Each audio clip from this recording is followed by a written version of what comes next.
C'est Beatle. Aujourd'hui, je vous propose un peu de rebondir sur une remarque intéressante qu'a fait Pascal Barrière sur Twitter. Donc voilà, si vous ne connaissez pas son Twitter, je le mets ici. C'est un SEO que j'aime bien suivre, qui est très très bon. Sur le fait qu'effectivement, sur de la recherche locale, sur une requête qui suivait, à savoir blanchiment dentaire Paris, qui s'étonnait le fait de voir premier un site qui, selon lui, avait peu ou pas de backlinks, avec juste une offre. Alors, je vous propose de suivre ça d'un peu plus près, en faisant une petite analyse. Voilà, à mon humble niveau, hein, je prétends pas faire mieux que quiconque, mais c'est juste voilà, un peu un avis sur sur le vif, ou en tout cas des pistes qui peuvent expliquer ça. Alors tout d'abord, effectivement, si on se met sur la SERP exacte, à savoir blanchiment dentaire Paris, effectivement, on a la map classique, euh, et on a voilà, les fameux sites de lieux qui nous cassent bien les pieds en ce moment. En tout cas, on en reparlera plus tard, qui se positionnent avant la map, et ensuite après la map, donc les trois résultats. On a le premier résultat organique qui est Skin Chic Paris. Voilà, avec un item price qui est affiché ici.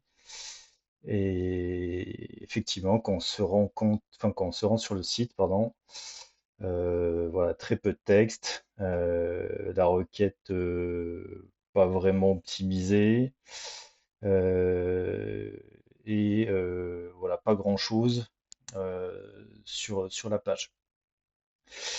Alors, comment expliquer ça? Ben, on va y aller par étapes. Première étape que j'ai regardée, donc c'est via l'outil SEO Observer que je voilà, vous conseille d'avoir dans vos tools pratiques et pas chers. Donc cet outil, comme certains autres, notamment Alloscan, a une fonctionnalité qui permet de voir un peu la difficulté de la SERP. Voilà, c'est pas scientifique, mais ça donne quand même des pistes sur l'effort à fournir en fait pour se positionner sur cette requête. Et là, en l'occurrence, j'ai rentré la requête blanchiment en terre Paris et j'ai un peu regardé les metrics des URL, enfin des sites qui se positionnaient là-dessus. Et effectivement, on peut avoir une petite anomalie parce que quand on se rend sur cette requête-là, euh, à vue de nez, ça n'a pas l'air trop compliqué parce qu'on a des trust flows au zéro qui se positionnent avec très peu de routes de domaine, c'est-à-dire de liens. Mais en général, ces trust flows zéro, ces routes de domaine peu élevées sont souvent compensées, en tout cas dans le ranking, par un root domaine, c'est-à-dire une autorité du site qui, elle, effectivement, est un peu plus puissante. Là, par exemple, là, sur Doctolib, voilà, les métriques sont assez élevées, et même sur le deuxième, sur le CRPCE, là, la même chose, on a voilà, un root domaine qui est assez élevé.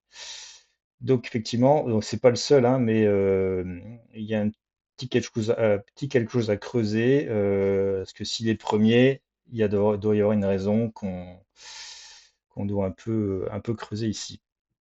Donc, j'ai vérifié plusieurs choses, parce que dans les pistes évoquées sur X, il y avait notamment la fameuse preuve sociale, c'est-à-dire le fait que le site et plusieurs comptes sociaux, soi-disant très populaires. Donc voilà, ils ont un compte Facebook, voilà, qui est pas vraiment, voilà, c'est pas vraiment la folie. Donc ils publient, mais voilà, c'est très très publicitaire, hein. Donc, alors je dis pas que ça marche pas, mais sur Facebook, ce genre de contenu, voilà, copier-coller et archi consumériste, c'est absolument pas ce qu'il faut faire. Donc, c'est m'étonne pas que ça marche pas tant que ça. Sur Instagram, par contre, voilà, beaucoup plus de followers, donc 8200 followers. Donc ça n'a rien à voir avec les très gros comptes, mais voilà, dans la niche, effectivement, c'est pas mal. Et au niveau voilà, des vues, c'est assez régulier. C'est pas non plus incroyable. C'est pas impossible qu'ils aient fait des partenariats avec des influenceurs pour avoir ce niveau de followers. Parce que sur Instagram, c'est très très compliqué d'avoir des followers en organique. Et surtout voilà, pour un lieu, entre guillemets. Et moi, ce qui m'a mis un peu plus la puce à l'oreille, c'est sur TikTok. Alors sur TikTok, ils ont un compte qui est plutôt pas mal, à 4 447 abonnés. Voilà, alors faut savoir sur TikTok, hein, moi j'ai déjà fait des vidéos à plusieurs millions en organique, donc le nombre d'abonnés et le nombre de vues, c'est pas forcément corrélé. On peut faire beaucoup de vues avec TikTok avec très très peu d'abonnés. Et là, moi, ce qui m'a mis plus la puce à l'oreille, c'est le fait qu'il y ait des vidéos voilà, d'influenceurs qui apparaissent, même si elles ne sont pas toutes récentes, qui ont un nombre de vues qui est assez élevé, voilà, qui dépasse les milliers souvent. Et donc ça, c'est une première piste qui montre en fait que cet institut, voilà, il essaye de faire du bruit. Et là, ce qui me parle plus, c'est quand on regarde en fait un peu la longue traîne, ils ont l'air d'avoir un positionnement qui est fait sur les personnes à peau noire, donc assez communautaire, et ça ressort pas mal voilà, dans les suggestions. Euh, et dans ce qu'on peut voir, voilà, par exemple, si je vais sur Google Trends, voilà, pour moi, c'est ça qui explique en partie ça. C'est Skin Chic Paris, je crois. Euh, donc, je reprends un peu un prérequis euh, qu'avait évoqué Laurent Bourrelli dans une de ses vidéos. C'est-à-dire, si tu es là-dedans, c'est gagné. Et là, vous voyez, il se passe quelque chose ici, hein, et je pense pas que ce soit le poste de Pascal Barrière qui en est la cause. Mais la marque, en tout cas, a fait du bruit. Donc, les volumes sont pas encore assez élevés pour qu'elle ressorte, euh, enfin, qu'elle ressorte complètement sur du long terme. Mais pour l'instant, elle a fait un pop dont la corrélation est assez nette par rapport au fait qu'elle arrive premier.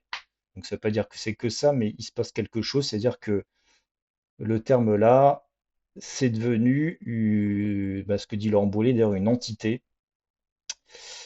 Et si on va un peu plus loin, par exemple en regardant, euh, donc j'essaie de regarder un peu les citations de marques en enlevant l'URL du site internet pour voir un peu ce qui se passait. Et effectivement, on a pas mal de sites voilà, qui en parlent, c'est-à-dire que la marque, sans faire forcément chaque fois un lien, voilà, est citée, elle fait du bruit en tout cas, elle fait du bruit.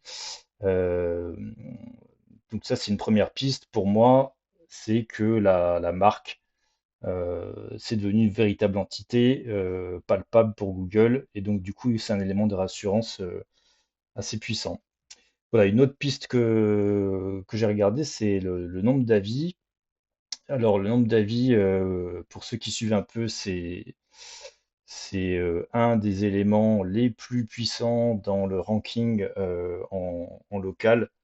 Et c'est vrai que dernièrement, je me suis remis à faire du SEO local, et voilà, j'avais un magasin à faire ranker dans une ville de taille moyenne. Voilà, le site avait des meilleures métriques, mais il se faisait dépasser par un site qui était fait sur Wix avec la même problématique, c'est-à-dire pas ou peu de domaines référents, très flou à zéro. Et quand j'ai commencé à recueillir des avis de manière plus régulière pour ce magasin-là, et ben, le magasin est repassé premier. Donc en fait, pour les avis, il faut que ce soit de la récurrence, et il faut que ce soit régulier, il faut qu'il y ait un nombre assez conséquent versus la concurrence. On peut très bien ranker, voilà, c'est pas par volumétrie, mais ça compte un petit peu. Et surtout, voilà, il faut y répondre à ces avis, et notamment si les avis comment dire, contiennent certaines requêtes, ça peut même avoir un effet boost. Voilà, de ce que j'ai vu, j'ai pas encore testé cette partie-là, mais en tout cas, c'est une piste que j'avais lue dans la littérature sur le sujet. Voilà, donc tout ça pour dire que les avis, voilà, c'est très très important. Et quand on regarde sur la requête, donc blanchiment dentaire Paris, sur la partie map, alors effectivement, moi je ne suis pas géolocalisé Paris, je suis plutôt dans le sud de la France, vers Marseille. Donc les résultats sont pas forcément les mêmes que pour un autochtone parisien. Mais quand même, si je regarde les adresses qui sont mises en avant par la map, j'ai quand même, enfin, en volumétrie, Skin Chic, ça dépasse tout ce qu'il y a là-dedans, hein. Donc voilà, donc pour moi, il y a vraiment ces deux sujets. Un dernier sujet qui est plutôt, pour moi, intention de recherche, c'est que quand on regarde la SERP, il y a pas mal, enfin, de, de, d'évolution qui nous fait dire que c'est pas qu'une SERP informationnelle. Donc, effectivement, quand on voit des sites de docteurs, de spécialistes, tout ça, c'est très intéressant. Il y a les réassurances. Mais si on regarde l'ensemble de la SERP, et surtout les PA, il y a une partie prix qui revient souvent, hein, les parties prix. Et ce prix-là a été mis comme si la page avait comment dire, le résultat enrichi, alors qu'en fait, voilà, pas du tout. C'est pas du tout détecté. Donc ils ont mis ça, voilà, directement. C'était repris par notre ami Google. Voilà, donc si ça a été mis là, c'est pas anodin. C'est pas anodin. Et surtout que le site, j'ai entendu, oui, mais voilà, il n'y a pas blanchiment dentaire Paris, ok, mais sur la page, mais il y a quand même une empreinte, comment dire, parisien, c'est-à-dire qu'au niveau des données NAP, donc c'est une name, address, phone number, elles sont indiquées comme sur la page. Et si on reprend sur la page d'accueil, c'est comme un site qui est connoté site entre guillemets, site local. Même si c'est Paris, c'est vaste. Euh, et du coup, ça donne comme une empreinte particulière à la page. Et donc, cette page-là, en fait, répond parfaitement à ce que cherchent les gens, c'est-à-dire de la prestation sur place, à un tarif qui a l'air, de ce que j'ai vu à vue de nez, moins cher que le reste de la SERP, voilà, à vérifier, mais en tout cas, en apparence, c'est ce qui avait l'air d'être le cas. Et en plus, dessus, voilà, je peux directement booker mon rendez-vous. Donc, en fait, la page correspond parfaitement. Donc, moi, si j'étais un concurrent là-dessus, ce que je ferais, j'essaierais de faire une page de vente, justement, que cette prestation, mettre le prix, mettre le rendez-vous, euh, et assumer la partie consumériste de ma page, et pas juste de la réassurance, voilà, au niveau entité, hein, comme on peut voir ici. Donc voilà, ici vous avez le prix, vous avez tout ce qu'il faut, mais c'est très très informationnel. Donc c'est pas du tout la même intention. Donc là, je pense que quand les gens tapent blanchiment dentaire Paris, ils veulent tout de suite savoir, voilà, combien ça coûte, et comment je peux y aller, quoi. C'est devenu tellement, comment dire, c'est devenu tellement démocratisé. Je pensais comme pour aller au coiffeur maintenant. Voilà, donc il n'y a pas de, c'est plus comme avant. C'est très très très très présent, notamment chez chez les influenceurs, hein, les dents passées au Karcher. Donc c'est pas étonnant que ça évolue comme ça. Autre dernière chose aussi, pour compléter les choses sur les avis, donc on parlait des sites d'avis tout à l'heure. C'est vrai que Google maintenant il aime bien aller voir les avis sur d'autres sites. Enfin, il aime bien. Il a été un peu contraint au niveau de la législation euh, d'aller chercher des avis sur d'autres plateformes, sur voilà, un peu comme les pages jaunes, les silex, des trucs comme ça. Et donc là, effectivement, il y a quelques pages qui apparaissent ici qui vont un peu dans ce sens-là, notamment celle-ci, sur lequel il y a des avis qui sont laissés sur Skinchick. Donc en fait, tout ça pour dire que si des avis sont laissés sur d'autres plateformes que la Google My Business et qui enfonce le clou en termes de réassurance et de sourcing, ça peut être des éléments qui peuvent dire que c'est un site qui mérite d'être premier. Voilà, donc ça c'était mon opinion. Voilà, après je connais pas assez bien la thématique pour tirer des conclusions définitives. Mais pour l'instant, c'est vraiment les impressions que ça donne. Voilà, si jamais vous avez d'autres opinions ou d'autres pistes, voilà, n'hésitez pas à me le dire dans les commentaires. Merci beaucoup, à très bientôt.